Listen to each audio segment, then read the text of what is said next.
চোখের সামনে একটি কম্পিউটার ও দুটি ল্যাপটপ। ভিন্ন ভিন্ন এই যন্ত্রের একটিতে চলছে সিপিএ মার্কেটিং, একটিতে ডিজিটাল মার্কেটিং আর অপর একটিতে চলছে অ্যাফলাইড মার্কেটিং এর কাজ।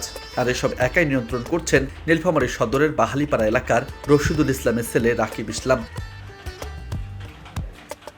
শুরুতে ইউটিউব দেখে হলেও গত 4 বছর ধরে ফ্রিল্যান্সিং এর এসব ডাটাবেস আয়ত্ত করে এখন রাকিব প্রতি মাসে আয় করছেন লাখ লাখ টাকা। পড়ালেখার পাশাপাশি নিজের উপার্জনের টাকায় নির্মাণ করেছেন বাড়ি, কিনেছেন 4 চাকা গাড়িও। আমার শুরুটা ছিল প্রথমত ইউটিউব দেখে। আমি ইউটিউবে বিভিন্ন প্রতিবেদন দেখতেছিলাম যে ফ্রিল্যান্সিং করে আসলে অনেকে স্বাবলম্বী হচ্ছে।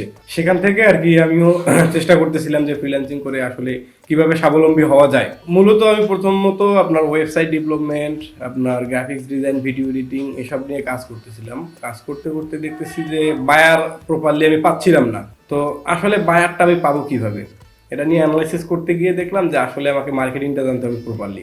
তো সেখান থেকে আমি আর কি মার্কেটিং শেখা শুরু করলাম। মার্কেটিং শিখে আলহামদুলিল্লাহ এখন আমি মোটামুটি স্বাবলম্বী। মান্থলি আমার প্রায় 1.5 লক্ষ টাকার মতো ইনকাম হচ্ছে। প্রথম ছেলের কম্পিউটারে মনোযোগ দেখে পরিবারের লোকজন হতাশ হয়েছিলেন। এখন ছেলের সফলতা দেখে খুশি তারা। তবে স্থানীয় বেকার যুবকদেরও ফ্রিল্যান্সিং এর কাজ শিখে তার মতো স্বাবলম্বী করে তোলার কথা জানিয়েছেন রাকিবের বাবা। আমি তো প্রথমে বাচ্চা পড়াশোনা করছিল, আমি তো মনে করছিলাম যে পড়াশোনা বাদ দিয়ে গেলে কি করেছে, তখন কিছু ইনকাম আইসি নেই। তখন মনে করছিলাম যে মনে হয় বাচ্চাটা খারাপ পথে চলে গেল। তো এখন বুঝতেছি যে হ্যাঁ, ইনকাম করেছে, কিছু বাড়িরও খরচপাতি চালাইছে, মোটামুটি ভালো পজিশনে আসছে। আর আমিও মনে করি যে পাড়ার বাচ্চা কাচ্চা আছে, এগুলোর জন্য ওর মতন ইনকাম করির পারে, সবাই যেন স্বাবলম্বী হতে পারে, এলাকাটার জন্য সুনাম হয়, এইটাই মনে করি। এদিকে রাকিবের হাত ধরে এগিয়ে যাচ্ছে স্থানীয় বেকার যুবকরা। অনেকে আবার পড়ালেখার পাশাপাশি শিখছেন ফ্রিল্যান্সিং এর কাজ। তারাও উপার্জন করছেন বৈদেশিক মুদ্রা। আমি এবার ক্লাস 10-এ পড়ি, এসএসসি পরীক্ষা দেবো। প্রতিদিন দেখি রাকিব ভাইয়ার কাছে অনেক লোক আসে।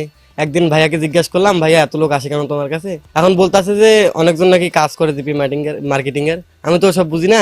পরে ভাইয়াকে একদিন বললাম যে আমাকেও শেখাই দেন। পরে ভাইয়া আমাকে বলছে আচ্ছা ঠিক আছে শেখাবো। পরে ধীরে ধীরে শেখাইলো। এখন মোটামুটি ওই জিপি মার্কেটিং এর কাজ দিয়ে আমি নিজের পকেট খরচ, পরিবারকেও কিছু টাকা দিতে পারি, নিজের পড়াশোনার খরচও চালাইতে পারতেছি। আসলে আমি একজন স্টুডেন্ট, অনার্স 2য় বর্ষের ছাত্র। রাকিব ভাইয়ের সাথে অনেকদিন থেকে আমার পরিচিত। তো হঠাৎ করে একদিন রাকিব ভাইয়ের ফেসবুকে আমি একটা বিজ্ঞাপন দেখলাম যে সিপিএ মার্কেটিং নিয়ে আর কি। তো তখন আমি রাকিব ভাইকে নক দিলাম এফবিতে যে ভাই আমি আপনার একটা ভিডিও দেখছি, তো আমি এটাতে ইন্টারেস্ট দেখি যে একটু পড়াশোনার পাশাপাশি কিছু করতে পারি কিনা। তখন রাকিব ভাই বললো ঠিক আছে, সমস্যা নেই, যেহেতু আমার ভাইও তোমাকে শিখাই দেবো, সমস্যা নেই।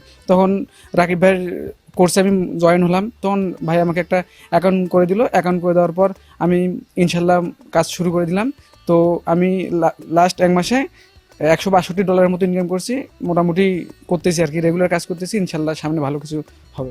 দেশকে অর্থনৈতিকভাবে সমৃদ্ধ করতে ফ্রিল্যান্সিং এর বিকল্প নেই। তাই তো বেকারদের ফ্রিল্যান্সিং এর আওতায় আনতে প্রশিক্ষণের ব্যবস্থা নেওয়ার কথা জানিয়েছেন জেলা প্রশাসক। কর্মসংস্থান বৃদ্ধির একটা বড় জায়গা হলো আমাদের এই ফ্রিল্যান্সিং এর একটা সুবিধা হলো এদের মার্কেটটা গ্লোবাল মার্কেট।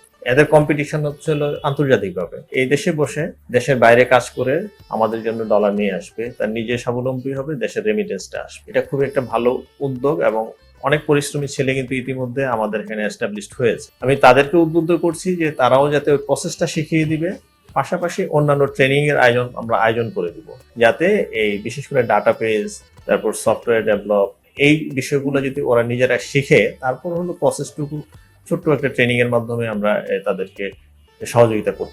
ফ্রিল্যান্সিং এর একদিকে যেমন আয় হচ্ছে বৈদেশিক মুদ্রা, তেমনই বাড়ছে রেমিটেন্স। তাই বাংলাদেশকে অর্থনৈতিকভাবে সমৃদ্ধ করতে বেকার যুবক যুবাদের ফ্রিল্যান্সিং এর আওতায় আনার দাবি সংশ্লিষ্টদের।